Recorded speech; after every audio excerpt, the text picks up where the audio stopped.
أعوذ بالله من الشيطان الرجيم بسم الله الرحمن الرحيم يسألونك عن الأنفال قل الأنفال لله والرسول فاتقوا الله وأصلحوا ذات بينكم وأطيعوا الله ورسوله إن كنتم مؤمنين۔ سورۃ الانفال سورہ انفال مدینہ میں نازل ہوئی اور اس کی 75 آیتیں اور 10 رکوع ہیں۔ شروع اللہ کے نام سے جو بے حد مہربان نہایت رحم والا ہے۔ تجھ سے پوچھتے ہیں حکم غنیمت کا، تو کہہ دے کہ مال غنیمت اللہ کا ہے اور رسول کا، سو ڈرو اللہ سے اور صلح کرو آپس میں، اور حکم مانو اللہ کا اور اس کے رسول کا اگر ایمان رکھتے ہو۔ مضامین سورہ انفال جو اس وقت شروع ہو رہی ہے مدنی سورت ہے۔ اس سے پہلی سورت یعنی سورہ اعراف میں مشرکین اور اہل کتاب کے جہل و عناد اور کفر و فساد کا تذکرہ اور اس کے متعلقہ مباحث کا بیان تھا۔ اس سورت میں زیادہ تر مضامین غزوہ بدر کے موقع پر انہی لوگوں کے انجام بد، ناکامی اور شکست اور ان کے مقابلے میں مسلمانوں کی کامیابی اور فتوحات سے متعلق ہیں، جو مسلمانوں کے لیے احسان و انعام اور کفار کے لیے عذاب و انتقام تھا۔ اور چونکہ اس انعام کی سب سے بڑی وجہ مسلمانوں کا خلوص اور للہیت اور ان کا باہمی اتفاق ہے، اور یہ اخلاص و اتفاق نتیجہ ہے اللہ تعالی اور اس کے رسول صلی اللہ علیہ وسلم کی مکمل اطاعت کا، اس لیے شروع صورت میں تقوی اور اطاعت حق اور ذکر اللہ اور توکل وغیرہ کی تعلیم دی گئی۔ خلاصہ تفسیر، یہ لوگ آپ سے غنیمتوں کا حکم دریافت کرتے ہیں، آپ فرما دیجئے کہ یہ غنیمتیں اللہ کی ہیں، یعنی وہ اللہ کی ملک ہیں، اس کو ہی حق ہے کہ ان کے متعلق جو چاہیں حکم دے، اور رسول کی ہیں بائی معنی کہ وہ اللہ تعالی سے حکم پا کر اس کو نافذ کریں گے۔ حاصل یہ ہے کہ اموال غنیمت کے بارے میں تمہاری رائے اور تجویز کا کوئی دخل نہیں، بلکہ اس کا فیصلہ حکم شرعی پر ہوگا۔ تو تم دنیا کی حرص مت کرو، آخرت کے طالب رہو، اس طرح پر کہ اللہ سے ڈرو اور اپنے باہمی تعلقات کی اصلاح کرو کہ آپس میں حسد اور بغض نہ رہے، اور اللہ کی اور اس کے رسول کی اطاعت کرو اگر تم ایمان والے ہو۔ معارف و مسائل، یہ آیت غزوہ بدر میں پیش آنے والے ایک واقعے سے متعلق ہے۔ آیت کی مفصل تفسیر سے پہلے وہ واقعہ سامنے رکھا جائے تو تفسیر سمجھنا آسان ہو جائے گا۔ واقعہ یہ ہے کہ غزوہ بدر جو کفر و اسلام کا سب سے پہلا معرکہ تھا، اس میں جب مسلمانوں کو فتح ہوئی اور کچھ مال غنیمت ہاتھ آیا تو صحابہ کرام رضوان اللہ علیہم اجمعین کے درمیان اس کی تقسیم کے متعلق ایک ایسا واقعہ پیش آ گیا جو اخلاص و اتفاق کے اس مقام کے شایان نہ تھا جس پر صحابہ کرام رضوان اللہ علیہم اجمعین کی پوری زندگی ڈھلی ہوئی تھی۔ اس لیے سب سے پہلی ہی آیت میں اس کا فیصلہ فرما دیا گیا تاکہ اس مقدس گروہ کے قلوب میں صدق و اخلاص اور اتفاق و ایثار کے سوا کچھ نہ رہے۔ اس واقعے کی تفصیل غزوہ بدر کے شریک حضرت عبادہ رضی اللہ عنہ کی زبانی مسند احمد، ترمذی، ابن ماجہ، مستدرک، حاکم وغیرہ میں اس طرح منقول ہے کہ حضرت عبادہ بن صامت رضی اللہ عنہ سے کسی نے آیت مذکورہ میں لفظ انفال کا مطلب پوچھا تو انہوں نے فرمایا کہ یہ آیت تو ہمارے یعنی اصحاب بدر ہی کے بارے میں نازل ہوئی ہے۔ جس کا واقعہ یہ تھا کہ مال غنیمت کی تقسیم کے بارے میں ہمارے درمیان کچھ اختلاف پیدا ہو گیا تھا، جس نے ہمارے اخلاق پر برا اثر ڈالا۔ اللہ تعالیٰ نے اس آیت کے ذریعے اموال غنیمت کو ہمارے ہاتھوں سے لے کر رسول اللہ صلی اللہ علیہ وسلم کے سپرد کر دیا، اور رسول اللہ صلی اللہ علیہ وسلم نے سب حاضرین بدر میں اس کے مساوی طور پر تقسیم فرما دیا۔ صورت یہ پیش آئی تھی کہ ہم سب غزوہ بدر میں رسول اللہ صلی اللہ علیہ وسلم کے ساتھ نکلے، اور دونوں فریق میں گھمسان کی جنگ کے بعد اللہ تعالی نے دشمن کو شکست دی، تو اب ہمارے لشکر کے 3 حصے ہو گئے۔ کچھ لوگوں نے دشمن کا تعاقب کیا تاکہ وہ پھر واپس نہ آ سکے، کچھ لوگ کفار کے چھوڑے ہوئے اموال غنیمت جمع کرنے میں لگ گئے، اور کچھ لوگ رسول کریم صلی اللہ علیہ وسلم کے گرد اس لیے جمع رہے کہ کسی طرف سے چھپا ہوا دشمن حضرت صلی اللہ علیہ وسلم پر حملہ نہ کر دے۔ جب جنگ ختم ہو گئی اور رات کو ہر شخص اپنے ٹھکانے پر پہنچا، تو جن لوگوں نے مال غنیمت جمع کیا تھا وہ کہنے لگے کہ یہ مال تو ہم نے جمع کیا ہے، اس لیے اس میں ہمارے سوا کسی کا حصہ نہیں۔ اور جو لوگ دشمن کے تعاقب میں گئے تھے انہوں نے کہا کہ تم لوگ ہم سے زیادہ اس کے حقدار نہیں ہو، کیونکہ ہم نے ہی دشمن کو پسپا کیا اور تمہارے لیے یہ موقع فراہم کیا کہ تم بے فکر ہو کر مال غنیمت جمع کر لو۔ اور جو لوگ حضرت صلی اللہ علیہ وسلم کی خدمت کی حفاظت کے لیے آپ کے گرد جمع رہے، انہوں نے کہا کہ ہم چاہتے تو ہم بھی مال غنیمت جمع کرنے میں تمہارے ساتھ شریک ہوتے، لیکن حضرت صلی اللہ علیہ وسلم کی حفاظت جو جہاد کا سب سے اہم کام تھا، ہم اس میں مشغول رہے، اس لیے ہم بھی اس کے مستحق ہیں۔ صحابہ کرام رضوان اللہ علیہم اجمعین کی یہ گفتگو رسول اللہ صلی اللہ علیہ وسلم تک پہنچی، اس پر یہ آیت مذکورہ نازل ہوئی جس نے واضح کر دیا کہ یہ مال اللہ کا ہے، اس کا کوئی مالک و حقدار نہیں بجز اس کے جس کو رسول اللہ صلی اللہ علیہ وسلم عطا فرمائیں۔ حضرت صلی اللہ علیہ وسلم نے ارشادات ربانی کے ماتحت اس مال کو سب شرکائے جہاد میں مساوی طور پر تقسیم فرما دیا،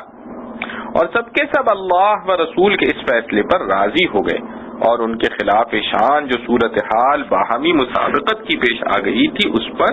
نادم ہوئے۔ اور مسند احمد ہی میں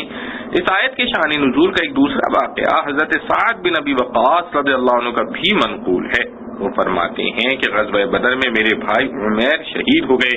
میں نے ان کے بالمقابل مشرکین میں سے سعید بن العاص کو قتل کر دیا اور اس کی تلوار لے کر حضرت صلی اللہ علیہ وسلم کی خدمت میں حاضر ہوا۔ میں چاہتا تھا کہ یہ تلوار مجھے مل جائے، مگر حضرت صلی اللہ علیہ وسلم نے حکم دیا کہ اس کو مال غنیمت میں جمع کر دو۔ میں حکم ماننے پر مجبور تھا، مگر میرا دل اس کا سخت صدمہ محسوس کر رہا تھا کہ میرا بھائی شہید ہوا، اور میں نے اس کے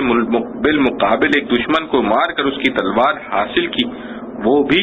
مجھ سے لے لی گئی۔ مگر بائیں ہمہ تعمیل ارشاد کے لیے مال غنیمت میں جمع کرنے کے لیے آگے بڑھا تو ابھی دور نہیں گیا تھا کہ رسول اللہ صلی اللہ علیہ وسلم پر سورہ انفال کی یہ آیت نازل ہوئی، اور آپ صلی اللہ علیہ وسلم نے مجھے بلوا کر یہ تلوار مجھے عنایت فرما دی۔ بعض روایات میں یہ بھی ہے کہ حضرت سعد رضی اللہ عنہ نے رسول اللہ صلی اللہ تعالی علیہ وآلہ وسلم سے عرض بھی کیا تھا کہ یہ تلوار مجھے دے دی جائے، مگر آپ صلی اللہ علیہ وسلم نے فرمایا کہ نہ یہ میری چیز ہے جو کسی کو دے دوں، اور نہ آپ کی ملک ہے، اس کو پورے مال غنیمت میں جمع کر دو، اس کا فیصلہ جو کچھ اللہ تعالی فرمائیں گے اس کے مطابق ہوگا۔ اس میں کوئی بعد نہیں کہ یہ دونوں واقعے پیش آئے ہوں اور دونوں ہی کے جواب میں یہ آیت نازل ہوئی ہو۔ آیت کی پوری تفسیر یہ ہے، اس میں لفظ انفال نفل کی جمع ہے جس کے معنی ہے فضل و انعام۔ نفلی نماز، روزہ، صدقہ کو بھی نفل اس لیے کہا جاتا ہے کہ وہ کسی کے لازم و ذمہ لازم و واجب نہیں، کرنے والے اپنی خوشی سے کرتے ہیں۔ اصطلاح قرآن و سنت میں لفظ نفل اور انفال مال غنیمت کے لیے بھی بولا جاتا ہے جو کفار سے بوقت جہاد حاصل ہوتا ہے، مگر قرآن کریم میں اس معنی کے لیے 3 لفظ استعمال ہوئے، انفال، غنیمہ، فیے۔ لفظ انفال تو اسی آیت میں مذکور ہے، اور لفظ غنیمہ اور اس کی تفصیل اسی سورت کی 41ویں آیت میں آنے والی ہے۔ اور لفظ فی اور اس کے متعلق تفصیل سورہ حشر میں بیان ہوئی ہے، وما افاء اللہ، اور ان تینوں کے معنی تھوڑے تھوڑے فرق کے ساتھ مختلف ہیں۔ فرق معمولی اور قلیل ہونے کی وجہ سے بعض اوقات ایک لفظ دوسرے کی جگہ مطلقاً مال غنیمت کے لیے بھی استعمال کر لیا جاتا ہے۔ غنیمت عموماً اس مال کو کہتے ہیں جو جنگ و جہاد کے ذریعے مخالف فریق سے حاصل ہو، اور فی اس مال کو کہتے ہیں جو بغیر جنگ و قتال کے کفار سے ملے، خواہ وہ چھوڑ کر بھاگ جائیں یا رضامندی سے دے دینا قبول کریں۔ اور نفل اور انفال کا لفظ اکثر اس انعام کے لیے بولا جاتا ہے جو امیر جہاد کسی خاص مجاہد کو اس کی کارگزاری کے صلے میں علاوہ حصہ غنیمت کے بطور انعام عطا کرے۔ یہ معنی تفسیر ابن جریر میں حضرت عبداللہ بن عباس رضی اللہ عنہ سے نقل کیے ہیں۔ اور کبھی مطلقاً مال غنیمت کو بھی نفل اور انفال کے لفظ سے تعبیر کیا جاتا ہے۔ اس آیت میں اکثر مفسرین نے یہی عام معنی لیے ہیں۔ صحیح بخاری میں حضرت عبداللہ بن عباس رضی اللہ عنہ سے یہی عام معنی نقل کیے ہیں، اور حقیقت یہ ہے کہ یہ لفظ عام اور خاص دونوں معنی کے لیے بولا جاتا ہے، اس لیے کوئی اختلاف نہیں۔ اور اس کی بہترین تشریح و تحقیق وہ ہے جو امام عبید رحمۃ اللہ علیہ نے اپنی کتاب الاموال میں ذکر کی ہے۔ وہ فرماتے ہیں کہ اصل لغت میں نفل کہتے ہیں فضل و انعام کو، اور اس امت مرحومہ پر اللہ تعالیٰ کا یہ خصوصی انعام ہے کہ جہاد و قتال کے ذریعے جو اموال کفار سے حاصل ہوں ان کو مسلمانوں کے لیے حلال کر دیا، ورنہ پچھلی امتوں میں یہ دستور نہ تھا، بلکہ مال غنیمت کے لیے قانون یہ تھا کہ وہ کسی کے لیے حلال نہیں تھے۔ تمام اموال غنیمت کو ایک جگہ جمع کر دیا جاتا تھا، اور آسمان سے قدرتی طور پر ایک آگ بجلی آتی تھی اور اس کو جلا کر خاک کر دیتی تھی۔ یہی اس جہاد کے مقبول عند اللہ ہونے کی علامت تھی۔ اور اگر کوئی مال غنیمت جمع کیا گیا اور آسمانی بجلی نے آ کر اس کو نہ جلایا تو یہ علامت اس کی ہوتی تھی کہ یہ جہاد اللہ تعالی کے نزدیک مقبول نہیں، اس لیے اس مال غنیمت کو بھی مردود اور منحوس سمجھا جاتا تھا اور اسے کوئی استعمال نہ کرتا تھا۔ رسول کریم صلی اللہ علیہ وسلم سے بروایت حضرت جابر رضی اللہ عنہ بخاری و مسلم میں منقول ہے کہ آپ صلی اللہ علیہ وسلم نے فرمایا کہ مجھے 5 چیزیں ایسی عطا ہوئی ہیں جو مجھ سے پہلے کسی پیغمبر اور ان کی امت کو نہیں ملی۔ انہی 5 میں سے ایک یہ ہے کہ میرے لیے اموال غنیمت حلال کر دیے گئے، حالانکہ مجھ سے پہلے کسی کے لیے حلال نہ تھے۔ آیت مذکورہ میں انفال کا یہ حکم بتلایا گیا کہ وہ اللہ کے ہیں اور رسول کے۔ معنی اس کے یہ ہیں کہ اصل ملکیت تو اللہ تعالیٰ کی ہے اور متصرف ان میں اللہ تعالیٰ کے رسول ہیں جو حکم خداوندی کے مطابق اپنی ثوابدید پر ان کو تقسیم کرتے ہیں۔ اسی لیے ائمہ تفسیر کی ایک جماعت نے جن میں حضرت عبداللہ بن عباس رضی اللہ عنہ، مجاہد، اکرمہ، سدی وغیرہ داخل ہیں، یہ فرمایا کہ یہ حکم ابتداء اسلام میں تھا جب تک تقسیم غنائم کا وہ قانون نازل نہ ہوا تھا جو اسی صورت کے 5ویں رکوع میں آ رہا ہے، کیونکہ اس میں پورے مال غنیمت کو رسول اللہ صلی اللہ علیہ وسلم کی ثوابدید پر چھوڑ دیا ہے کہ جس طرح چاہیں تصرف فرمائیں، اور آگے جو تفصیلی احکام آئے ہیں ان میں یہ ہے کہ کل مال غنیمت کا 5واں حصہ بیت المال میں عام مسلمانوں کی ضروریات کے لیے محفوظ کر دیا جائے اور 4 حصے شرکائے جہاد میں ایک خاص قانون کے تحت تقسیم کر دیے جائیں، جن کی تفصیل احادیث صحیحہ میں مذکور ہے۔ اس تفصیلی بیان نے سورہ انفال کی پہلی آیت کو منسوخ کر دیا، اور بعض حضرات نے فرمایا کہ یہاں کوئی ناسخ منسوخ نہیں بلکہ اجمال و تفصیل کا فرق ہے۔ سورہ انفال کی پہلی آیت میں اجمال ہے اور 41ویں آیت میں اس کی تفصیل ہے۔ البتہ مال فیے جس کے احکام سورہ حشر میں بیان ہوئے ہیں وہ پورا کا پورا رسول کریم صلی اللہ علیہ وسلم کی زیر تصرف ہے۔ آپ صلی اللہ علیہ وسلم اپنی ثوابدید سے جس طرح چاہیں عمل فرمائیں۔ اس لیے اس جگہ احکام بیان فرمانے کے بعد یہ ارشاد فرمایا ہے وَمَا آتَاكُمُ الرَّسُولُ فَخُذُوهُ وَمَا نَهَاكُمْ عَنْهُ فَانْتَهُوا، یعنی جو کچھ تم کو ہمارا رسول دے دے اس کو لے لو اور جس کو روک دے اس سے باز رہو۔ اس تفصیل سے معلوم ہوا کہ مال غنیمت وہ ہے جو جنگ و جہاد کے ذریعے ہاتھ آئے، اور مال پیے وہ جو بغیر قتال و جہاد کے ہاتھ آ جائے۔ اور لفظ انفال دونوں کے لیے عام بھی بولا جاتا ہے اور خاص اس انعام کو بھی کہتے ہیں جو کسی غازی کو امیر جہاد عطا کرے۔ اس سلسلے میں غازیوں کو انعام دینے کی 4 صورتیں حضرت صلی اللہ علیہ وسلم کے عہد سے رائج ہیں۔ ایک یہ کہ اعلان فرما دیں کہ جو شخص کسی مخالف کو قتل کرے تو جو سامان مقتول سپاہی سے حاصل ہو وہ اسی کا ہے جس نے قتل کیا، یہ سامان مال غنیمت میں جمع ہی نہ کیا جائے گا۔ دوسرے یہ کہ بڑے لشکر میں سے کوئی جماعت الگ کر کے کسی خاص جانب جہاد کے لیے بھیجی جائے اور یہ حکم دے دیا جائے کہ اس جانب سے جو مال غنیمت حاصل ہو وہ اسی خاص جماعت کا ہوگا جو وہاں گئی ہے۔ صرف اتنا کرنا ہوگا کہ اس مال میں سے 5واں حصہ عام مسلمانوں کی ضروریات کے لیے بیت المال میں جمع کیا جائے گا۔ تیسرے یہ کہ 5واں حصہ جو بیت المال میں جمع کیا جاتا ہے اس میں سے کسی خاص غازی کو اس کی ممتاز کارگزاری کے صلے میں امیر کی ثوابدید کے مطابق دیا جائے۔ چوتھے یہ کہ پورے مال غنیمت میں سے کچھ حصہ الگ کر کے خدمت پیشہ لوگوں کو بطور انعام دیا جائے جو مجاہدین کے گھوڑوں وغیرہ کی نگہداشت کرتے ہیں اور ان کے کاموں میں مدد کرتے ہیں۔ خلاصہ مضمون آیت کا یہ ہوا کہ رسول اللہ صلی اللہ علیہ وسلم کو خطاب کر کے فرمایا کہ لوگ آپ سے انفال کے متعلق سوال کرتے ہیں، آپ ان سے کہہ دیجئے کہ انفال سب اللہ کے ہیں اور اس کے رسول کے، یعنی خود کوئی ان کا حقدار یا مالک نہیں۔ اللہ تعالی کے حکم سے اس کے رسول جو کچھ فیصلہ فرمائیں وہی نافذ ہوگا۔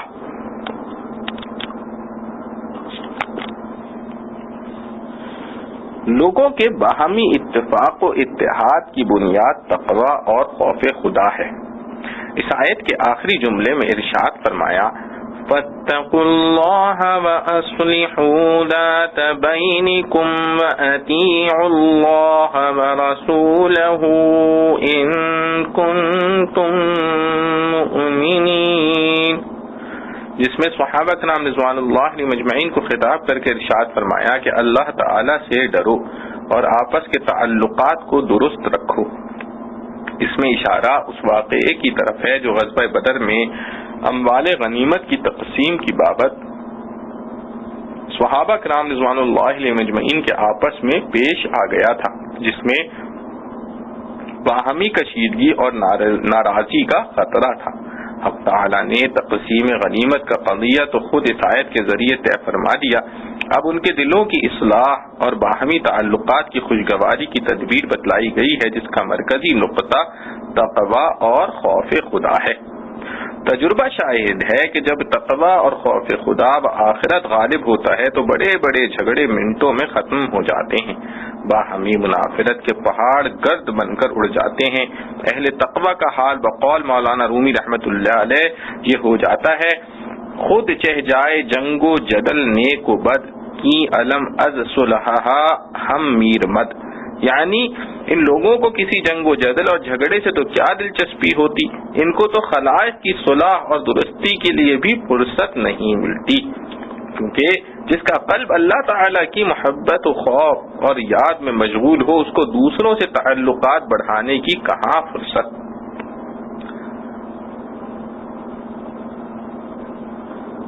بسودائے جانا زجاں مشتغل بذکر حبیب از جہاں مشتغل، اسی لیے اس آیت میں تقوی کی تدبیر بتلا کر فرمایا اصلحوا ذات بینکم، یعنی بذریعہ تقوی آپس کے تعلقات کی اصلاح کرو۔ اس کی مزید تشریح اس طرح فرمائی وَأَطِيعُوا اللَّهَ وَرَسُولَهُ إِن كُنتُم مُّؤْمِنِينَ، یعنی اللہ اور رسول کی مکمل اطاعت ہو اگر تم مومن ہو، یعنی ایمان کا تقاضا ہے اطاعت اور اطاعت نتیجہ ہے تقوی کا، اور جب یہ چیزیں لوگوں کو حاصل ہو جائیں تو ان کے آپس کے جھگڑے خود بخود ختم ہو جائیں گے اور دشمنی کی جگہ دلوں میں الفت و محبت پیدا ہو جائے گی۔ انما المؤمنون الذين اذا ذكر الله وجلت قلوبهم واذا تليت عليهم آياته زادتهم ایمانا وعلى ربهم يتوكلون الذين يقيمون الصلاة ومما رزقناهم ينفقون أولئك هم المؤمنون حقا لهم درجات عند ربهم ومغفرة ورزق کریم.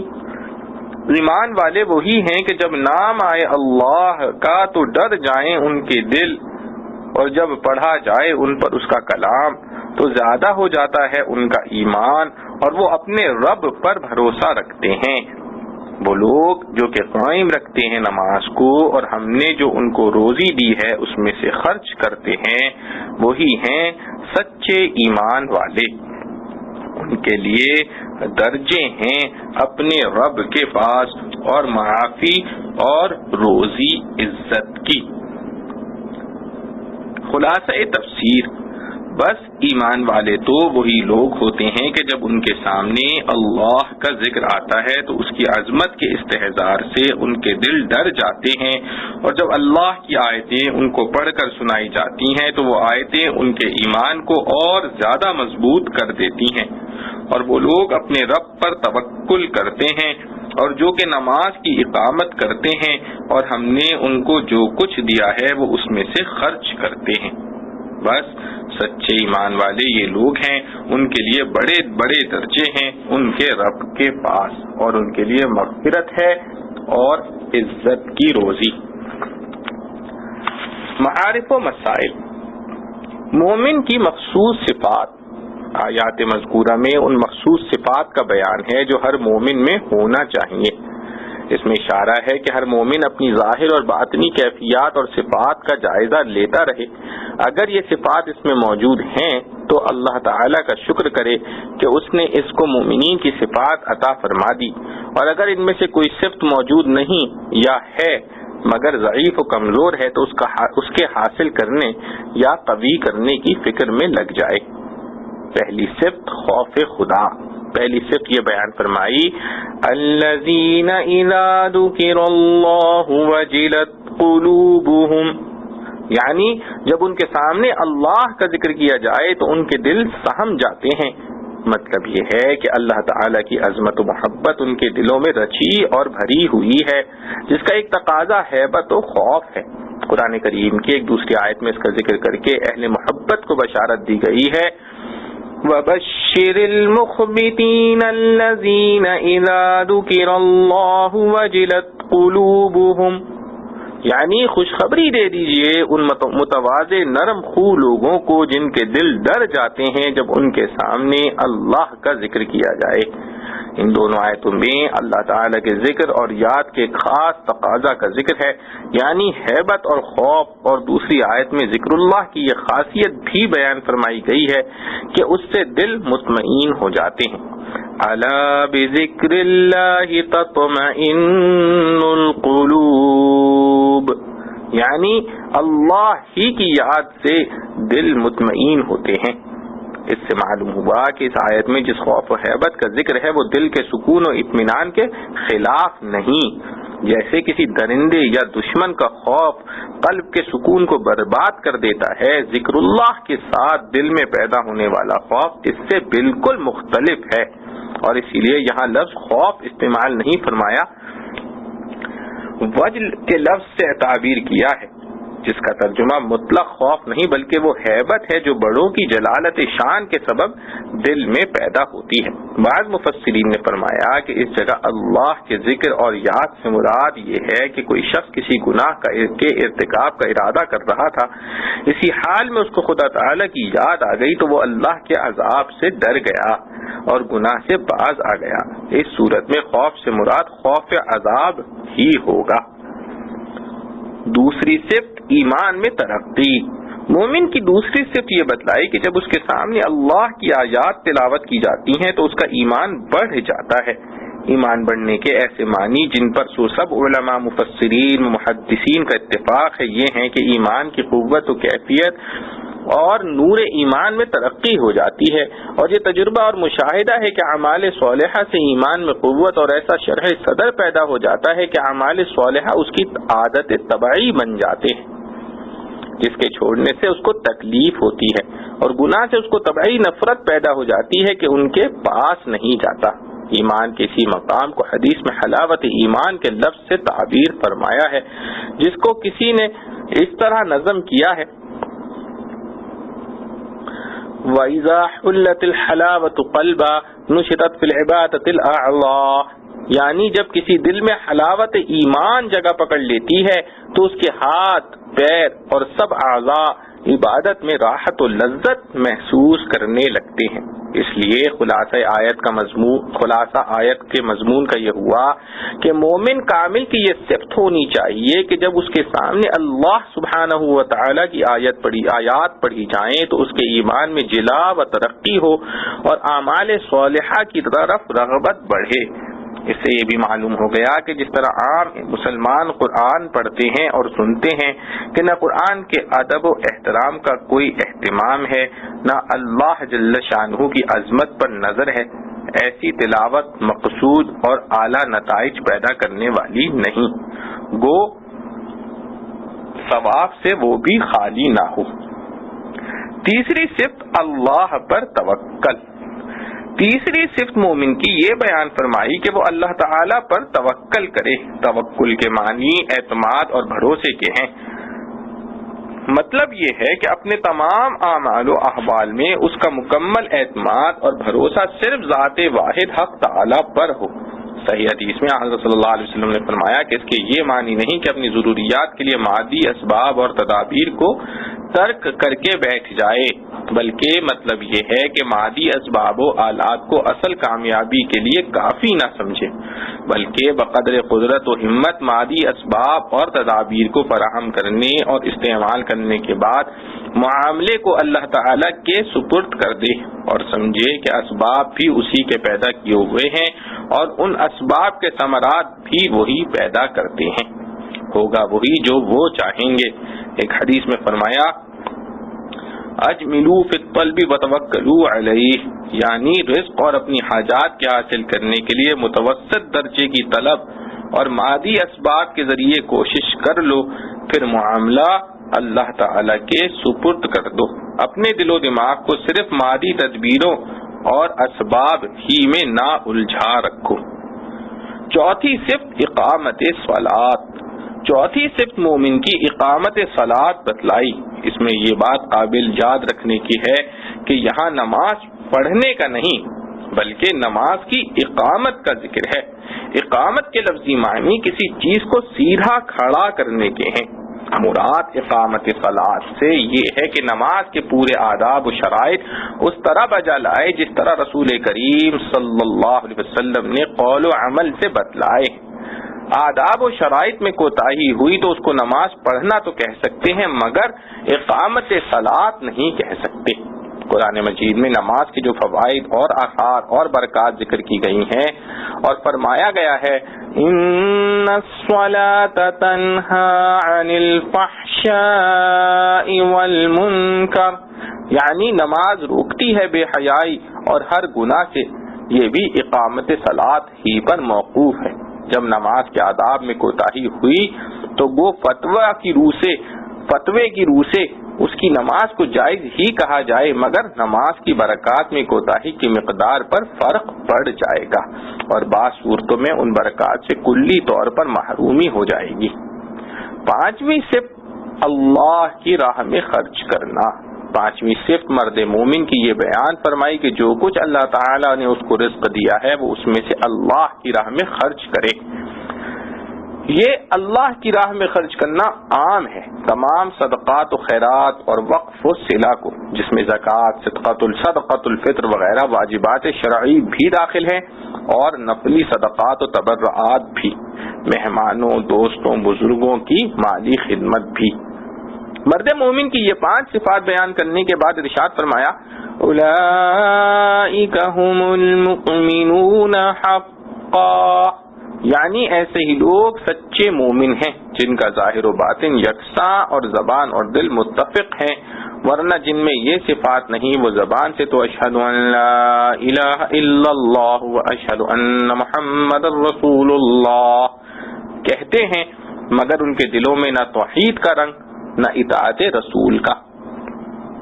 ان کے اعمال ان کے اقوال کی تردید کرتے ہیں۔ اس آیت میں اس طرف بھی اشارہ ہے کہ ہر حق کی ایک حقیقت ہوتی ہے، جب وہ حاصل نہ ہو حق حاصل نہیں ہوتا۔ ایک شخص نے حضرت حسن بصری رحمۃ اللہ علیہ سے پوچھا کہ اے ابو سعید، کیا آپ مومن ہیں؟ تو آپ نے فرمایا کہ بھائی ایمان 2 قسم کے ہیں۔ تمہارے سوال کا مطلب اگر یہ ہے کہ میں اللہ تعالیٰ اور اس کے فرشتوں، کتابوں اور رسولوں پر اور جنت دوزخ اور قیامت اور حساب کتاب پر ایمان رکھتا ہوں تو جواب یہ ہے کہ بے شک میں مومن ہوں۔ اور اگر تمہارے سوال کا مطلب یہ ہے کہ میں وہ مومن کامل ہوں جس کا ذکر سورہ انفال کی آیات میں ہے تو مجھے کچھ معلوم نہیں کہ میں ان میں داخل ہوں یا نہیں۔ سورہ انفال کی آیات سے وہی آیات مراد ہیں جو ابھی آپ نے سنی ہیں۔ آیات مذکورہ میں سچے مومن کی صفات و علامات بیان فرمانے کے بعد ارشاد فرمایا لَهُمْ دَرَجَاتٌ عِنْدَ رَبِّهِمْ وَمَغْفِرَةٌ وَرِزْقٌ كَرِيمٌ۔ اس میں سچے مومنین کے لیے 3 چیزوں کا وعدہ فرمایا، ایک درجات عالیہ، دوسرے مغفرت، تیسرے رزق عمدہ۔ تفسیر بحر محیط میں ہے کہ اس سے پہلی آیات میں سچے مومنین کی جو صفات بیان ہوئی ہیں وہ 3 قسم کی ہیں۔ ایک وہ جن کا تعلق قلب اور باطن کے ساتھ ہے جیسے ایمان، خوف خدا، توکل علی اللہ۔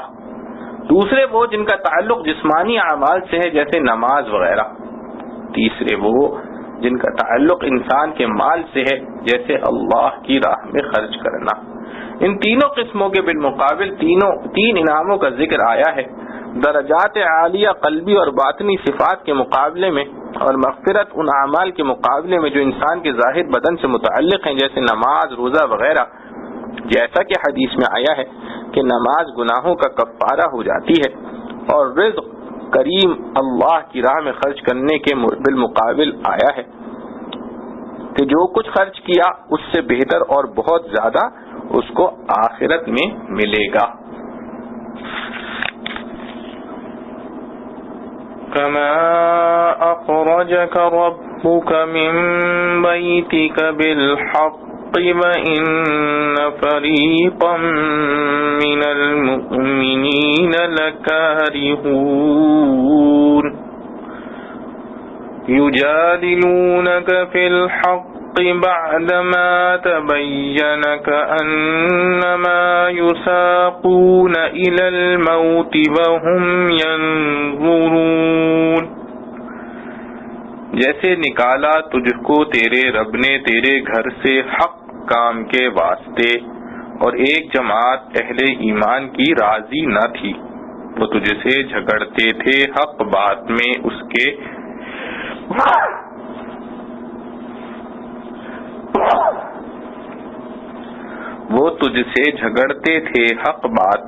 کے ظاہر ہو چکنے کے بعد، گویا وہ ہانکے جاتے ہیں موت کی طرف آنکھوں دیکھتے۔ خلاصہ تفسیر،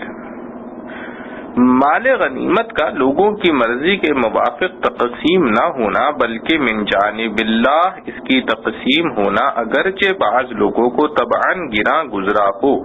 مگر مسالے کثیرہ کی وجہ سے یہی خیر اور بہتر ہے۔ اور یہ معاملہ خلاف طبع مگر مسائل کثیرہ کو منضمن ہونے میں ایسا ہی ہے جیسا آپ کے رب نے آپ کے گھر اور بستی سے مصلحت کے ساتھ آپ کو بدر کی طرف روانہ کیا، اور مسلمانوں کی ایک جماعت اپنی تعداد اور سامان جنگ کی قلت کی وجہ سے طبعاً اس کو گراں سمجھتی تھی۔ وہ اس مصلحت کے کام میں یعنی جہاد اور مقابلہ لشکر کے معاملے میں بعد اس کے کہ اس کا ظہور ہو چکا تھا، اپنے بچاؤ کے لیے بطور مشورے کے آپ سے اس طرح جھگڑ رہے تھے کہ گویا کوئی ان کو موت کی طرف ہانکے لیے جاتا ہے، اور وہ موت کو گویا دیکھ رہے ہیں، مگر آخر کار انجام اس کا بھی اچھا ہوا کہ اسلام غالب اور کفر مغلوب ہوا۔ معارف و مسائل۔ شروع صورت میں یہ بیان ہو چکا ہے کہ سورہ انفال کے بیشتر مضامین کفار و مشرکین پر عذاب و نصیحت، عذاب و انتقام اور مسلمانوں پر احسان و انعام کے متعلق ہیں، اور اس کے ضمن میں دونوں فریق کے لیے عبرت و نصیحت کے احکام بیان ہوئے ہیں۔ اور ان معاملات میں سب سے پہلا اور سب سے اہم واقعہ غزوہ بدر کا تھا، جس میں بڑے ساز و سامان اور تعداد و قوت کے باوجود مشرکین کو جانی اور مالی نقصانات کے ساتھ شکست، اور مسلمانوں کو باوجود ہر طرح کی قلت اور بے سامانی کے فتح عظیم نصیب ہوئی۔ اس صورت میں واقعہ بدر کا تفصیلی بیان ہے جو آیات مذکورہ سے شروع ہو رہا ہے۔ پہلی آیت میں اس بات کا ذکر ہے کہ بعض مسلمانوں کو بدر کے موقع پر جہاد کے لیے اقدام ناپسند تھا، مگر اللہ تعالی نے اپنے خاص فرمان کے ذریعے اپنے رسول صلی اللہ علیہ وسلم کو جہاد کا حکم دیا تو ناپسند کرنے والے بھی ساتھ ہو گئے۔ اس بات کے بیان کرنے کے لیے قرآن کریم نے جو الفاظ اختیار فرمائے ہیں وہ کئی طرح سے قابل غور ہیں۔ اول یہ کہ آیت کا شروع کما اخرجک ربک سے ہوتا ہے۔ اس میں لفظ کما ایک ایسا لفظ ہے جو تشبیہ کے لیے استعمال کیا جاتا ہے، تو غور طلب یہ ہے کہ یہاں تشبیہ کس چیز سے ہے۔ حضرات مفسرین نے اس کی مختلف توجیحات بیان فرمائی ہیں۔ امام تفسیر ابو حیان نے اس طرح کے 15 اقوال نقل کیے ہیں، ان میں زیادہ اقرب 3 احتمال ہیں۔ اول یہ کہ اس تشبیہ سے مقصد یہ بیان کرنا ہے کہ جس طرح غزوہ بدر کے مال غنیمت کی تقسیم کے وقت صحابہ کرام رضوان اللہ علیہم اجمعین کے آپس میں کچھ اختلاف رائے ہو گیا تھا، پھر حکم خداوندی کے تحت سب نے آپ کے حکم کی تعمیل کی اور اس کی برکات اور اچھے نتائج کا ظہور سامنے آ گیا، اسی طرح اس جہاد کے شروع میں کچھ لوگوں کی طرف سے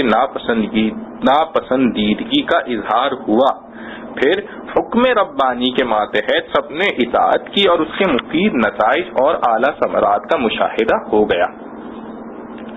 یہ توجیہ فراع اور مبرت کی طرف منسوب ہے، اسی کو بیان قرآن میں ترجیح دی ہے، جیسا کہ خلاصہ تفسیر سے معلوم ہو چکا۔ دوسرا احتمال یہ ہے کہ گزشتہ آیات میں سچے مومنین کے لیے آخرت میں درجات عالیہ اور مغفرت اور باعزت روزی کا وعدہ کیا گیا تھا۔ ان آیات میں اس وعدے کے یقینی ہونے کا ذکر اس طرح کیا گیا کہ آخرت کا وعدہ اگرچہ ابھی آنکھوں کے سامنے نہیں، مگر اللہ تعالی کا جو وعدہ نصرت و فتح غزوہ بدر میں آنکھوں کے سامنے آ چکا ہے، اس سے عبرت پکڑو اور یقین کرو کہ جس طرح یہ وعدہ دنیا ہی میں پورا ہو چکا ہے، اسی طرح آخرت کا وعدہ بھی ضرور پورا ہوگا۔ تیسرا احتمال وہ ہے جس کو ابو حیان نے مفسرین کے 15 اقوال نقل کرنے کے بعد لکھا ہے کہ مجھے ان میں سے کسی قول پر اطمینان نہیں تھا۔ ایک روز میں اسی آیت پر غور و فکر کرتے ہوئے سو گیا تو میں نے خواب میں دیکھا کہ کسی جگہ جا رہا ہوں اور ایک شخص میرے ساتھ ہے، میں اسی آیت کے متعلق اس سے بحث کر رہا ہوں اور یہ کہہ رہا ہوں کہ مجھے کبھی ایسی مشکل پیش نہیں آئی جیسی اس آیت کے الفاظ میں پیش آئی ہے۔ ایسا معلوم ہوتا ہے کہ یہاں کوئی لفظ محذوف ہے۔ پھر یکایک خواب ہی میں میرے دل میں پڑا کہ یہاں لفظ مسورہ کا محذوف ہے۔ اس کو خود میں نے بھی پسند کیا اور جس شخص سے بحث کر رہا تھا اس نے بھی پسند کیا۔ بیدار ہونے کے بعد اس پر غور کیا تو میرا اشکال ختم ہو گیا، کیونکہ اس صورت میں لفظ کما تشبیہ کے لیے نہیں بلکہ بیان سبب کے لیے استعمال ہوا ہے، اور معنی آیت کے یہ ہو گئے کہ غزوہ بدر میں اللہ جل شانہ کی طرف سے جو خاص نصرت و امداد آپ کی ہوئی، اس کا سبب یہ تھا کہ اس جہاد میں آپ نے جو کچھ کیا کسی اپنی خواہش اور رائے سے نہیں بلکہ خالص امر ربی اور حکم خداوندی کے تابع کیا۔ اسی کے حکم پر آپ اپنے گھر سے نکلے، اور اطاعت حق کا یہی نتیجہ ہونا چاہیے، اور یہی ہوتا ہے کہ حق تعالی کی امداد و نصرت اس کے ساتھ ہو جاتی ہے۔ بہرحال آیت کے جملے میں یہ تینوں معنی محتمل اور صحیح ہیں۔ اس کے بعد اس پر نظر ڈالیے کہ قرآن کریم نے اس جہاد کے لیے رسول کریم صلی اللہ علیہ وسلم کا خود نکلنا ذکر نہیں کیا، بلکہ یہ بیان فرمایا کہ اللہ تعالی نے آپ کو نکالا۔ اس میں اشارہ ہے رسول کریم صلی اللہ علیہ وسلم کی کمال عبدیت و اطاعت کی طرف کہ آپ کا فعل در حقیقت حق تعالی کا فعل ہوتا ہے جو آپ کے اعضاء و جوارح سے صادر ہوتا ہے، جیسا ایک حدیث قدسی میں رسول کریم صلی اللہ علیہ وسلم کا ارشاد ہے کہ بندہ جب اطاعت و عبدیت کے ذریعے اللہ تعالی کا تقرب حاصل کر لیتا ہے تو اللہ تعالی اس کے بارے میں یہ فرماتے ہیں کہ میں اس کی آنکھ بن جاتا ہوں، وہ جو کچھ دیکھتا ہے میرے ذریعے دیکھتا ہے، میں اس کے کان بن جاتا ہوں، وہ جو کچھ سنتا ہے میرے ذریعے سنتا ہے، میں اس کے ہاتھ پاؤں بن جاتا ہوں، وہ جس کو پکڑتا ہے میرے ذریعے پکڑتا ہے، جس کی طرف چلتا ہے میرے ذریعے چلتا ہے۔ خلاصہ اس کا یہی ہے کہ حق تعالی کی خاص نصرت و امداد اس کے ساتھ ہو جاتی ہے۔ جن افعال کا صدور بظاہر اس کے کان، اس کے آنکھ، کان یا ہاتھ پاؤں سے ہوتا ہے، در حقیقت اس میں قدرت حق تعالی شأنہ کی کار فرما ہوتی ہے۔ خلاصہ یہ ہے کہ لفظ اخرجک میں اس طرف اشارہ کر دیا کہ حضرت صلی اللہ علیہ وسلم کا جہاد کے لیے نکلنا در حقیقت حق تعالی کا نکالنا تھا جو آپ کی ذات سے ظاہر ہوا۔ یہاں یہ بات بھی قابل نظر ہے کہ اخرجک ربک فرمایا، جس میں اللہ جل شانہ کا ذکر صفت رب کے ساتھ کر کے اس طرف اشارہ کر دیا کہ اس جہاد کے لیے آپ کو نکالنا شان ربوبیت سے اور تربیت کے تقاضا سے تھا، کیونکہ اس کے ذریعے مظلوم و مقہور مسلمانوں کے لیے فتح یاب اور مغرور و ظالم کفار کے لیے پہلے عذاب کا مظاہرہ کرنا تھا۔ من بیتک کے معنی ہے آپ کے گھر سے، مطلب یہ ہوا کہ نکالا آپ کو آپ کے رب نے آپ کے گھر سے۔ جمہور مفسرین کے نزدیک اس گھر سے مراد مدینہ طیبہ کا گھر یا خود مدینہ طیبہ ہے، جس میں ہجرت کے بعد آپ مقیم ہوئے، کیونکہ واقعہ بدر ہجرت کے دوسرے سال میں پیش آیا ہے۔ اس کے ساتھ لفظ بالحق کا اضافہ کر کے بتلا دیا کہ یہ ساری کاروائی احقاق حق اور ابطال باطل کے لیے عمل میں آئی ہے۔ دوسری حکومتوں کی طرح ملک گیری کی حوث یا بادشاہوں کا غصہ اس کا سبب نہیں۔ آخر آیت میں فرمایا وَإِنَّ فَرِيقًا مِّنَ الْمُؤْمِنِينَ لَكَارِهُونَ، یعنی ایک جماعت مسلمانوں کی اس جہاد کو گراں سمجھتی اور ناپسند کرتی تھی۔ صحابہ کرام رضوان اللہ مجمعین کو یہ گرانی کس طرح اور کیوں پیش آئی، اس کے سمجھنے کے لیے نیز آئندہ آنے والی دوسری آیات کو پوری طرح سمجھنے کے لیے غزوہ بدر کے ابتدائی حالات اور اسباب کا پہلے معلوم کر لینا مناسب ہے، اس لیے پہلے غزوہ بدر کا پورا واقعہ ملاحظہ فرمائیے۔ ابن عقبہ و ابن عامر کے بیان کے مطابق واقعہ یہ ہے کہ رسول اللہ صلی اللہ علیہ وسلم کو مدینہ طیبہ میں یہ خبر ملی کہ ابو سفیان ایک تجارتی قافلے کے ساتھ ملک شام سے مال تجارت لے کر مکہ معظمہ کی طرف جا رہے ہیں، اور اس تجارت میں مکہ کے تمام قریشی شریک ہیں۔ ابن عقبہ کے بیان کے مطابق مکہ کا کوئی قریشی مرد یا عورت باقی نہ تھا جس کا اس میں حصہ نہ ہو۔ اگر کسی کے پاس صرف ایک مثقال یعنی 4.5 ماشا سونا بھی تھا تو اس نے اس میں اپنا حصہ ڈال دیا تھا۔ اس قافلے کو پورے سرمایے کے متعلق ابن عقبہ کی روایت یہ ہے کہ 50,000 دینار تھے۔ دینار سونے کا سکہ ہے جو 4.5 ماشے کا ہوتا ہے۔ سونے کے موجودہ بھاؤ کے حساب سے اس کی قیمت 52 روپیہ اور پورے سرمایے کی قیمت 26 لاکھ روپیہ بنتی ہے، اور یہ بھی آج کے نہیں بلکہ اب سے 1400 برس پہلے کے 26 لاکھ ہیں، جو آج کے 26 کروڑ سے بھی زیادہ کی حیثیت رکھتے تھے۔ اس تجارتی قافلے کی حفاظت اور کاروبار کے لیے قریش کے 70 جوان اور سردار ساتھ تھے، جس سے معلوم ہوا کہ یہ تجارتی قافلہ در حقیقت قریش مکہ کی ایک تجارتی کمپنی تھی۔ بغوی نے بروایت ابن عباس رضی اللہ عنہ وغیرہ نقل کیا ہے کہ اس قافلے میں قریش کے 40 سوار قریش کے سرداروں میں سے تھے، جن میں عمرو بن العاص، محزمہ بن نوفل خاص طور سے قابل ذکر ہے، اور یہ بھی معلوم ہے کہ قریش کی سب سے بڑی طاقت ان کی یہی تجارت اور تجارتی سرمایہ تھا جس کے بل پر انہوں نے رسول کریم صلی اللہ علیہ وآلہ وسلم اور آپ کے ساتھیوں کو تنگ کر کے مکہ چھوڑنے پر مجبور کر دیا تھا۔ اس وقت جب رسول کریم صلی اللہ علیہ وسلم کو سفر شام سے اس قافلے کی واپسی کی اطلاع ملی تو آپ کی رائے ہوئی کہ اس وقت اس قافلے کا مقابلہ کر کے قریش کی طاقت توڑ دینے کا موقع ہے۔ صحابہ کرام رضوان اللہ علیہ مجمعین سے مشورہ کیا تو زمانہ رمضان کا تھا، پہلے سے کسی جنگ کی تیاری نہ تھی۔ بعض حضرات نے تو چستی اور ہمت کا اظہار کیا مگر بعض نے کچھ پس و پیش کیا۔ آپ نے بھی سب پر اس جہاد کی شرکت کو لازم نہ قرار دیا بلکہ یہ حکم دیا کہ جن لوگوں کے پاس سواریاں موجود ہیں وہ ہمارے ساتھ چلیں۔ اس وقت بہت سے آدمی جہاد میں جانے سے رک گئے اور جو لوگ جانا چاہتے تھے اور ان کی سواریاں دیہات میں تھیں انہوں نے اجازت چاہی کہ ہم اپنی سواریاں لے آویں تو ساتھ چلیں، مگر وقت اتنے انتظار کا نہ تھا، اس لیے حکم یہ ہوا کہ جن لوگوں کی سواریاں پاس موجود ہیں اور جہاد میں جانا چاہیں صرف وہی لوگ چلیں۔ باہر سے سواریاں منگانے کا وقت نہیں، اس لیے ساتھ جانے کا ارادہ رکھنے والوں میں سے بھی تھوڑے ہی آدمی تیار ہو سکے۔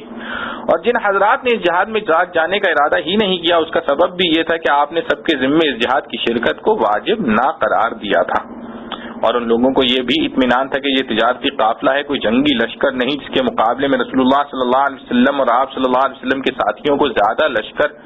اور مجاہدین کی ضرورت پڑے۔ اس لیے صحابہ کرام رضوان اللہ علیہ مجمعین کی بہت بڑی تعداد اس جنگ میں شریک نہ ہوئی۔ حضرت صلی اللہ علیہ وسلم نے جب بیر سقیہ پر پہنچ کر قیس بن صعصعہ رضی اللہ عنہ کو حکم دیا کہ لشکر کو شمار کریں تو انہوں نے شمار کر کے اطلاع دی کہ 313 حضرات ہیں۔ حضرت صلی اللہ علیہ وسلم سن کر خوش ہوئے اور فرمائے کہ یہ تعداد اصحاب طالوت کی ہے،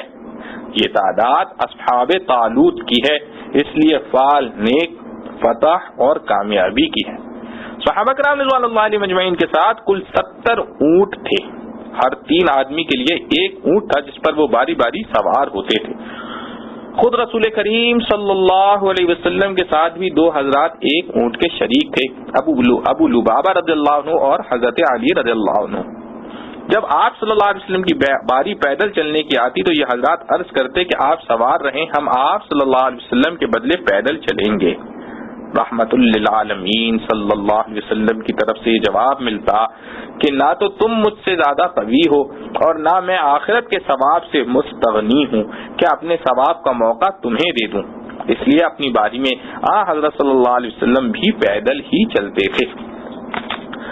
دوسری طرف کسی شخص نے ملک شام کے مشہور مقام عین زرقاء پر پہنچ کر رئیس قافلہ ابو سفیان کو اس کی خبر پہنچا دی کہ رسول اللہ صلی اللہ علیہ وسلم ان کے قافلے کے انتظار میں ہیں، ان کا تعاقب کریں گے۔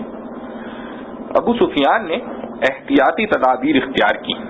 جب یہ قافلہ حدود حجاز میں داخل ہوا تو ایک ہوشیار مستعد آدمی زمزم بن عمر کو 20 مثقال سونا یعنی تقریباً 2000 روپیہ اجرت دے کر اس پر راضی کیا کہ وہ تیز رفتار سانڈنی پر سوار ہو کر جلد سے جلد مکہ مکرمہ میں یہ خبر پہنچا دے کہ ان کے قافلے کو صحابہ کرام رضوان اللہ علیہ مجمعین سے خطرہ لاحق ہے۔ زمزم بن عمر نے اس زمانے کی خاص رسم کے مطابق خطرے کا اعلان کرنے کے لیے اپنی اونٹنی کے ناک کان کاٹ دیے اور اپنے کپڑے آگے پیچھے سے پھاڑ ڈالے اور کجاوے کو الٹا کر کے اونٹنی کی پشت پر رکھا۔ یہ علامات اس زمانے میں خطرے کی گھنٹی سمجھی جاتی تھیں۔ جب وہ اس شان سے مکہ میں داخل ہوا تو پورے مکہ میں ہلچل مچ گئی اور تمام قریش مدافعت کے لیے تیار ہو گئے۔ جو لوگ اس جنگ کے لیے نکل سکتے تھے خود نکلے اور جو کسی وجہ سے معذور تھے انہوں نے کسی کو اپنا قائم مقام بنا کر جنگ کے لیے تیار کیا اور صرف 3 روز میں یہ لشکر پورے ساز و سامان کے ساتھ تیار ہو گیا۔ ان میں جو لوگ اس جنگ میں شرکت سے ہچکچاتے اس کو یہ لوگ مشتبہ نظروں سے دیکھتے اور مسلمانوں کا ہم خیال سمجھتے، اس لیے ایسے لوگوں کو خصوصیت سے جنگ کے واسطے نکلنے پر مجبور کیا۔ جو لوگ اعلانیہ طور پر مسلمان تھے اور ابھی تک بوجہ اپنے اعذار کی ہجرت نہیں کر سکتے تھے بلکہ مکہ میں بس رہے تھے، ان کو اور بنو ہاشم کے خاندان میں جس پر بھی یہ گمان تھا کہ یہ مسلمانوں سے ہمدردی رکھتا ہے اس کو بھی اس جنگ کے لیے نکلنے پر مجبور کیا۔ انہی مجبور لوگوں میں حضرت صلی اللہ علیہ وسلم کے چچا حضرت عباس رضی اللہ عنہ اور ابو طالب کے بیٹے طالب اور عقیل بھی تھے۔ اس طرح اس لشکر میں 1000 جوان، 200 گھوڑے اور 600 زرہیں اور ترانے والی گانے والی لونڈیاں اور ان کے طبلے وغیرہ لے کر بدر کی طرف نکل کھڑے ہوئے۔ ہر منزل پر 10 اونٹ ان لوگوں کے کھانے کے لیے ذبح ہوتے تھے۔ دوسری طرف رسول کریم صلی اللہ علیہ وسلم صرف ایک تجارتی قافلے کے انداز سے مقابلے کی تیاری کر کے 12 رمضان کو شنبہ کے دن مدینہ طیبہ سے نکلے اور کئی منزل طے کرنے کے بعد بدر کے قریب پہنچ کر آپ صلی اللہ علیہ وسلم نے 2 شخصوں کو آگے بھیجا کہ وہ ابو سفیان کے قافلے کی خبر لائیں۔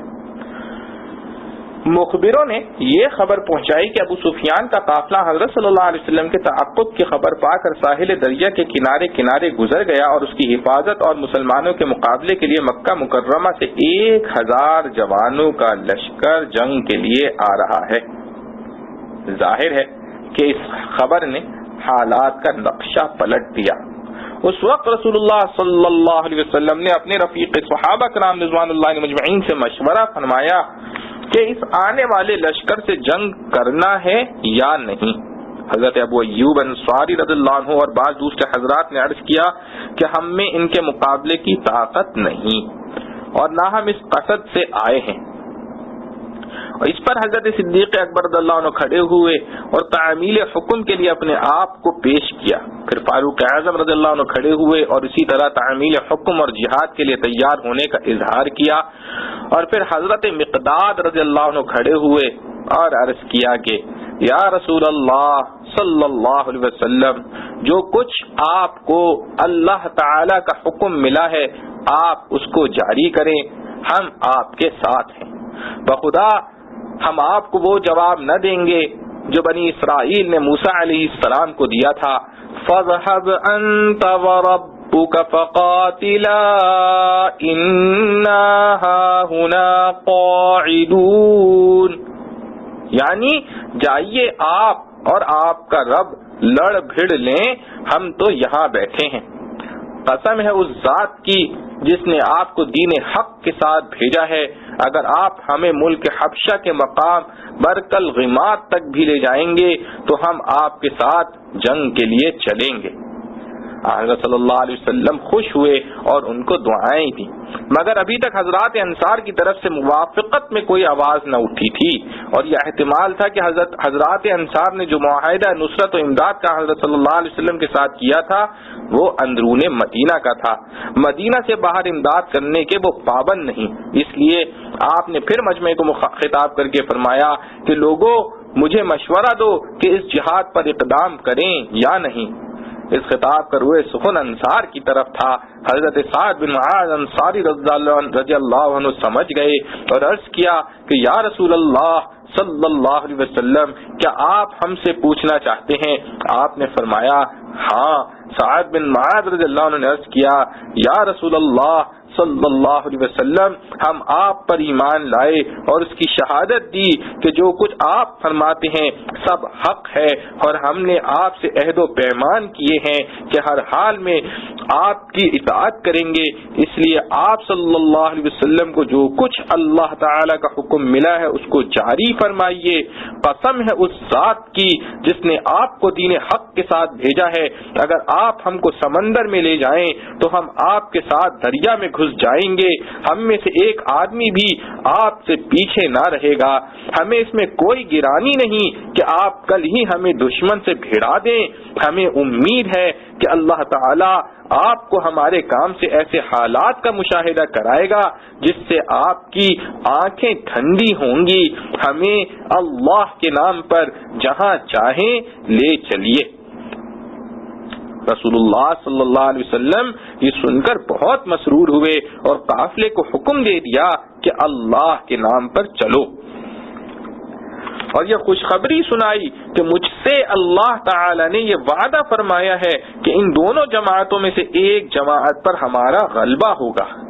دونوں جماعتوں سے مراد ایک ابو سفیان کا تجارتی قافلہ اور دوسرا یہ مکہ سے آنے والا لشکر ہے۔ پھر فرمایا کہ خدا کی قسم میں گویا اپنی آنکھوں سے مشرکین کی قتل گاہ کو دیکھ رہا ہوں۔ یہ پورا واقعہ تفسیر ابن کثیر اور مظہری سے لیا گیا ہے۔ واقعے کی تفصیل سننے کے بعد ان آیات مذکور الصدر کو دیکھیے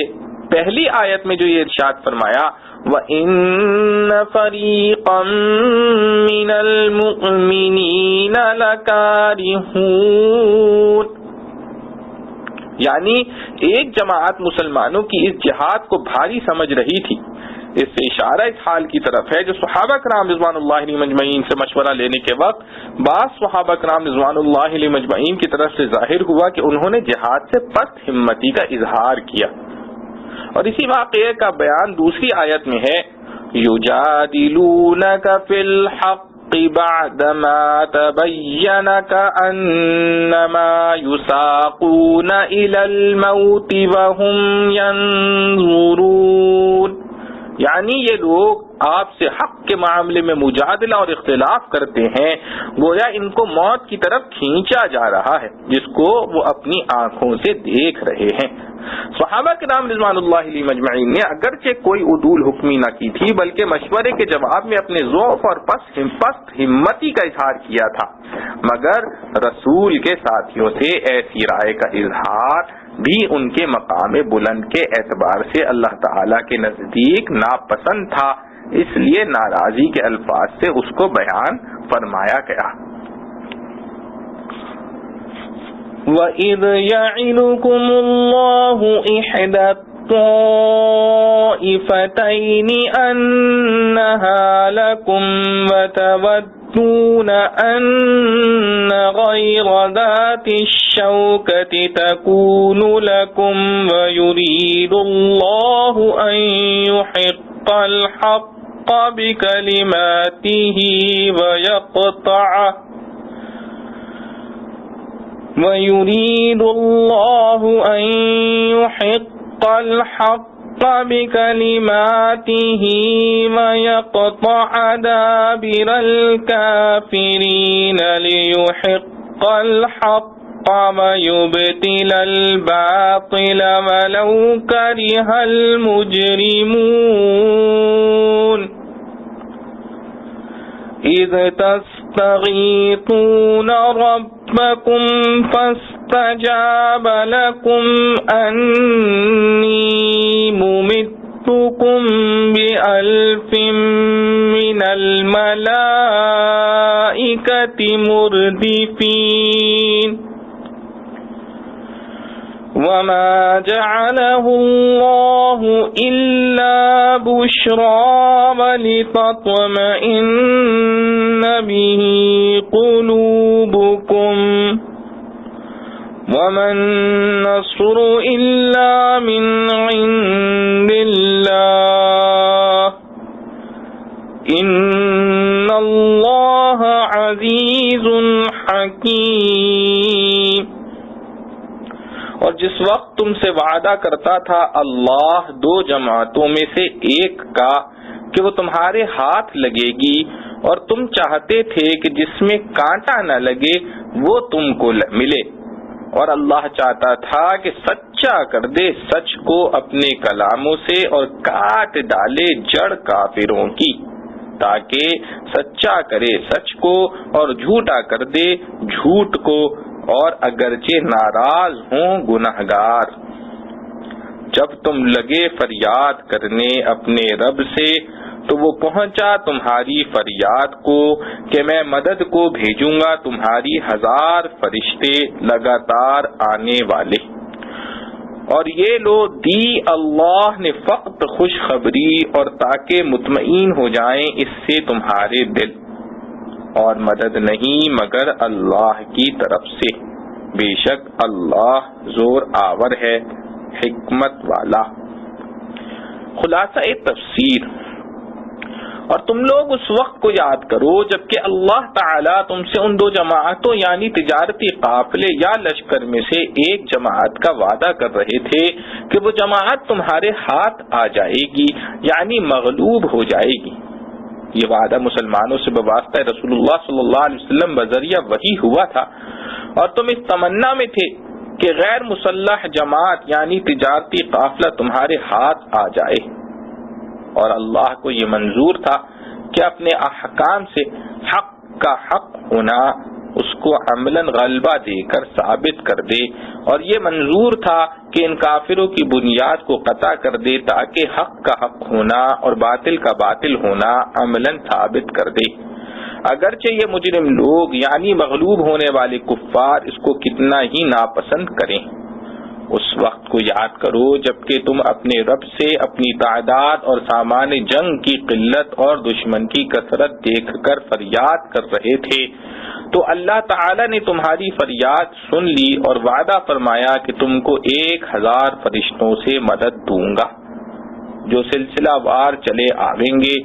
اور اللہ تعالیٰ نے یہ امداد صرف اس حکمت کے لیے کی کہ تم کو غلبہ پانے کی بشارت ہو اور تاکہ تمہارے دلوں کو قرار آ جائے۔ یعنی انسان کی تسلی طبعی طور پر اسباب سامان سے ہوتی ہے، اس لیے وہ بھی جمع کر دیا گیا، اور واقع میں تو نصرت اور غلبہ صرف اللہ تعالی ہی کی طرف سے ہے جو زبردست حکمت والے ہیں۔ معارف و مسائل۔ آیات مذکورہ میں غزوہ بدر کا واقعہ اور اس میں جو حق تعالی کی طرف سے نصرت و امداد کے مخصوص انعامات مسلمانوں پر مبذول ہوئے ان کا بیان ہے۔ پہلی اور دوسری آیت میں یہ بیان کیا گیا ہے کہ جس وقت حضرت صلی اللہ علیہ وسلم اور صحابہ کرام رضوان اللہ علیہم اجمعین کو یہ اطلاع ملی کہ قریشیوں کا ایک عظیم لشکر اپنے تجارتی قافلے کی حفاظت کے لیے مکہ سے نکل چکا ہے، تو اب مسلمانوں کے سامنے 2 جماعتیں تھیں۔ ایک تجارتی قافلہ جس کو روایات میں عیر سے تعبیر کیا گیا ہے، اور دوسری یہ مسلح فوج جو مکہ سے چلی تھی جس کو نفیر کے نام سے تعبیر کیا گیا ہے۔ اس آیت میں یہ بتلایا کہ اس وقت اللہ تعالیٰ نے اپنے رسول صلی اللہ علیہ وسلم اور بواسطہ آپ کے سب مسلمانوں سے یہ وعدہ فرمایا تھا کہ ان دونوں جماعتوں میں سے کسی ایک جماعت پر تمہارا مکمل قبضہ ہو جائے گا کہ اس کے متعلق جو تم چاہو گے کر سکو گے۔ اب یہ ظاہر ہے کہ تجارتی قافلے پر قبضہ آسان اور بے خطر تھا، اور مسلح فوج پر مشکل اور خطرات سے پر۔ اس لیے اس مبہم وعدے کو سن کر بہت سے صحابہ کرام رضوان اللہ علیہم اجمعین کی تمنا اور خواہش یہ ہوئی کہ وہ جماعت جس پر مسلمانوں کا قبضہ ہونے کا وعدہ اللہ سبحانہ و تعالی کی طرف سے ہوا ہے وہ غیر مسلح تجارتی قافلہ ہو جائے، لیکن رسول کریم صلی اللہ علیہ وسلم اور بہت سے اکابر صحابہ کا باشارات ربانی یہ ارادہ ہوا کہ مسلح فوج پر قبضہ ہو تو بہتر ہوگا۔ اس آیت میں غیر مسلح جماعت پر قبضہ چاہنے والے مسلمانوں کو متنبہ کیا گیا ہے کہ تمہیں تو اپنی سہولت پسندی اور خطرات سے یکسوئی کے پیش نظر یہی پسند تھا کہ غیر مسلح تجارتی قافلے پر تمہارا قبضہ ہو جائے، مگر اللہ تعالی کا ارادہ یہ تھا کہ اسلام کا اصل مقصد حاصل ہو، یعنی حق کا حق ہونا واضح ہو جائے اور کافروں کی جڑ کٹ جائے۔ اور ظاہر ہے کہ یہ کام اسی وقت ہو سکتا تھا جبکہ مسلح فوج سے مقابلہ اور اس پر مسلمانوں کا مکمل قبضہ اور غلبہ ہو۔ خلاصہ اس کا مسلمانوں کو اس پر تنبیہ ہے کہ تم نے جو صورت پسند کی وہ نہایت پست ہمتی اور آرام طلبی اور وقتی اور ہنگامی فائدے کی چیز تھی، اور اللہ تعالیٰ نے جو ارادہ فرمایا وہ عالی ہمتی اور بلند مقاصد اور مکمل اور دائمی فوائد پر مشتمل تھا۔ پھر دوسری آیت میں اس کو مزید واضح فرما دیا کہ اللہ تعالیٰ کے قبضے قدرت سے تو کوئی چیز باہر نہ تھی، اگر وہ چاہتے تو تجارتی قافلے پر مسلمانوں کا غلبہ اور قبضہ ہو جاتا، مگر اس نے رسول کریم صلی اللہ علیہ وسلم اور صحابہ کرام رضوان اللہ علیہم اجمعین کی شان کے شایان اس کو سمجھا کہ مسلح فوج سے مقابلہ ہو کر اس پر قبضہ ہو تاکہ حق کا حق ہونا اور باطل کا باطل ہونا واضح ہو جائے۔ یہاں یہ بات غور طلب ہے کہ حق تعالیٰ تو علیم خبیر اور ہر کام کے آغاز و انجام سے باخبر ہے۔ ان کی طرف سے اس مبہم وعدے میں کیا مصلحت تھی کہ ان دونوں جماعتوں میں سے کسی ایک جماعت پر مسلمانوں کا غلبہ اور قبضہ ہوگا؟ وہ ان میں سے کسی ایک کو متعین کر کے بھی فرما سکتے تھے کہ فلاں جماعت پر قبضہ ہو جائے گا۔ اس ابہام کی وجہ واللہ اعلم یہ معلوم ہوتی ہے کہ اس میں صحابہ کرام رضوان اللہ علیہم اجمعین کا امتحان کرنا تھا کہ آسان کام کو پسند کرتے ہیں یا مشکل کو، اور ان کی اخلاقی تربیت بھی تھی جس کے ذریعے ان کو عالی ہمتی اور اعلیٰ مقاصد کی جدوجہد اور خطرات سے نہ گھبرانا سکھایا گیا۔ تیسری اور چوتھی آیتوں میں اس واقعے کا بیان ہے جو مسلح فوج سے مقابلہ ٹھن جانے کے بعد پیش آیا۔ کے رسول کریم صلی اللہ علیہ وسلم نے جب یہ دیکھا کہ آپ کے رفقا صرف 313 اور وہ بھی اکثر غیر مسلح ہیں اور مقابلے میں تقریباً 1000 جوانوں کا مسلح لشکر ہے، تو اللہ جل شأنہ کی بارگاہ میں نصرت و امداد کی دعا کے لیے ہاتھ اٹھائے. آپ دعا مانگتے تھے اور صحابہ کرام رضوان اللہ علیہم اجمعین آپ کے ساتھ آمین کہتے تھے. حضرت عبداللہ بن عباس رضی اللہ عنہ نے حضرت صلی اللہ علیہ وسلم کی دعا کے یہ کلمات نقل فرمائے ہیں: یا اللہ، مجھ سے جو وعدہ آپ نے فرمایا ہے اس کو جلد پورا فرما دے. یا اللہ، اگر یہ تھوڑی سی جماعت مسلمین فنا ہو گئی تو پھر زمین میں کوئی تیری عبادت کرنے والا باقی نہ رہے گا، کیونکہ ساری زمین کفر و شرک سے بھری ہوئی ہے. یہی چند مسلمان ہیں جو صحیح عبادت بجا لاتے ہیں. حضرت صلی اللہ علیہ وسلم برابر اسی طرح الحاح و زاری کے ساتھ دعا میں مشغول رہے، یہاں تک کہ آپ کے شانوں سے چادر بھی سرک گئی. حضرت ابوبکر صدیق رضی اللہ عنہ نے آگے بڑھ کر چادر اڑائی اور عرض کیا: یا رسول اللہ صلی اللہ علیہ وسلم، آپ زیادہ فکر نہ کریں، اللہ تعالی آپ کی دعا ضرور قبول فرمائیں گے اور اپنا وعدہ پورا فرمائیں گے. آیت میں اذ تستغیثون ربکم کے الفاظ سے یہی واقعہ مراد ہے، جس کے معنی یہ ہے کہ وہ وقت یاد رکھنے کے قابل ہے جب تم اپنے رب سے استغاثہ کر رہے تھے اور مدد طلب کر رہے تھے. یہ استغاثہ اگرچہ دراصل رسول کریم صلی اللہ علیہ وسلم کی طرف سے ہوا تھا، مگر تمام صحابہ رضوان اللہ علیہم اجمعین آمین کہہ رہے تھے، اس لیے پوری جماعت کی طرف منسوب کیا گیا. اس کے بعد اس دعا کی قبولیت کا بیان اس طرح فرمایا: فَاسْتَجَابَ لَكُمْ أَنِّي مُمِدُّكُمْ بِأَلْفٍ مِّنَ الْمَلَائِكَةِ مُرْدِفِينَ. یعنی اللہ تعالیٰ نے تمہاری فریاد سن لی اور فرمایا کہ 1000 فرشتوں سے تمہاری امداد کروں گا، جو یکے بعد دیگر قطار کی صورت میں آنے والے ہوں گے. فرشتوں کو اللہ تعالیٰ نے جو بے نظیر قوت و طاقت عطا فرمائی ہے، اس کا اندازہ اس واقعے سے ہو سکتا ہے جو قوم لوط علیہ السلام کی زمین کا تختہ الٹنے کے وقت پیش آیا کہ جبرائیل امین نے ایک پر کے ذریعے یہ تختہ الٹ دیا.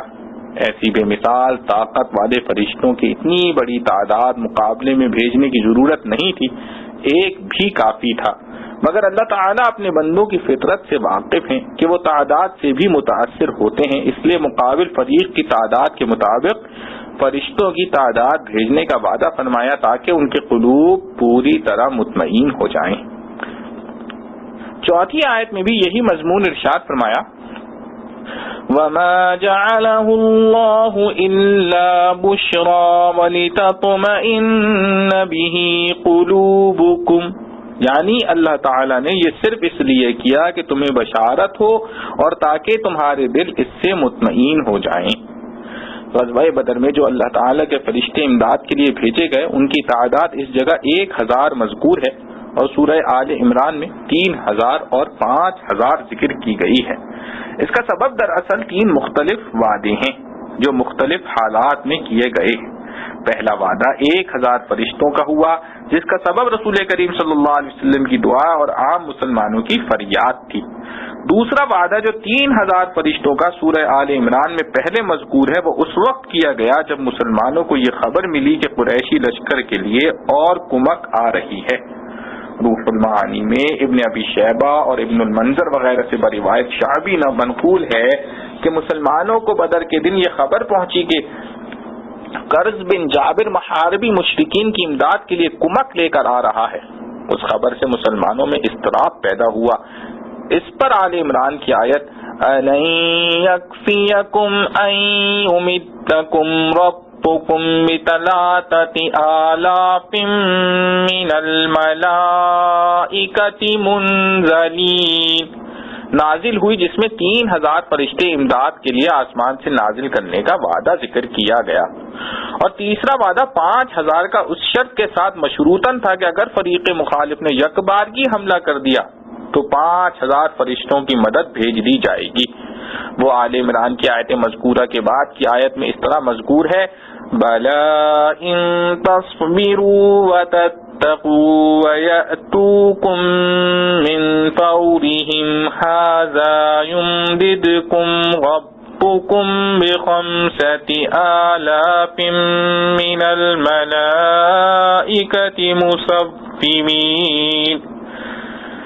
یعنی اگر تم ثابت قدم رہے اور تقوی پر قائم رہے اور مقابل لشکر یکبارگی تم پر ٹوٹ پڑا تو تمہارا رب تمہاری امداد 5000 فرشتوں سے کرے گا جو خاص نشان یعنی خاص وردی میں ہوں گے۔ بعض حضرات مفسرین نے فرمایا کہ اس وعدے میں 3 شرطیں تھیں، ایک ثابت قدمی، دوسرے تقوی، تیسرے مخالف فریق کا یکبارگی حملہ۔ پہلی 2 شرطیں تو صحابہ کرام رضوان اللہ علیہم مجمعین میں موجود تھیں اور اس میدان میں اول سے آخر تک ان میں کہیں فرق نہیں آیا، مگر تیسری شرط یکبارگی حلے کی واقع نہیں ہوئی، اس لیے 5000 ملائکہ کے لشکر کی نوبت نہیں آئی۔ اس لیے معاملہ 1000 اور 3000 میں دائر رہا، جس میں یہ بھی احتمال ہے کہ 3000 سے مراد یہ ہو کہ 1000 جو پہلے بھیجے گئے ان کے ساتھ مزید 2000 شامل کر کے 3000 کر دیے گئے، اور یہ بھی احتمال ہے کہ یہ 3000 اس سے پہلے 1000 کے علاوہ ہوں۔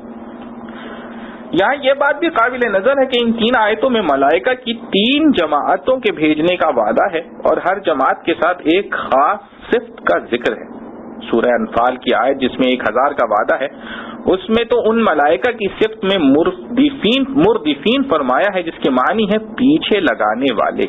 اس میں شاید اس طرف پہلے ہی اشارہ کر دیا گیا کہ ان فرشتوں کے پیچھے دوسرے بھی آنے والے ہیں، اور سورہ آل عمران کی پہلی آیت میں ملائکہ کی صفت منزلین ارشاد فرمائی، یعنی یہ فرشتے آسمان سے اتارے جائیں گے۔ اس میں اشارہ خاص اہمیت کی طرف ہے کہ زمین میں جو فرشتے پہلے سے موجود ہیں ان سے کام لینے کے بجائے خاص اہتمام کے ساتھ یہ فرشتے آسمان سے اسی کام کے لیے بھیجے جائیں گے۔ اور آل عمران کی دوسری آیت میں جس میں 5000 کا ذکر ہے، اس میں ملائکہ کی صفت مصومین ارشاد فرمائی ہے کہ وہ ایک خاص لباس اور علامت کے ساتھ ہوں گے، جیسا کہ روایات حدیث میں ہے کہ بدر میں نازل ہونے والے فرشتوں کے عمام سفید اور غزوہ حنین میں مدد کے لیے آنے والے فرشتوں کے عمام سرخ تھے۔ آخر آیت میں ارشاد فرمایا وَمَن نَّصْرُ إِلَّا مِنْ عِندِ اللَّهِ إِنَّ اللَّهَ عَزِيزٌ حَكِيمٌ۔ اس میں مسلمانوں کو تنبیہ فرما دی کہ جو مدد بھی کہیں سے ملتی ہے، خواہ ظاہری صورت سے ہو یا مخفی انداز سے، سب اللہ تعالی ہی کی طرف سے ہے، اسی کے قبضے میں ہے، فرشتوں کی مدد بھی اسی کے تابع فرمان ہے۔ اسی لیے تمہاری نظر صرف اسی ذات وحدہ لا شریک لہ کی طرف رہنی چاہیے، کیونکہ وہ بڑا قدرت والا، حکمت والا ہے۔ اللہ رب العزت سے دعا ہے کہ جو کچھ پڑھا سنا گیا ہمیں اس پر عمل کرنے کی توفیق نصیب فرمائے۔ وآخر دعوانا ان الحمد للہ رب العالمین۔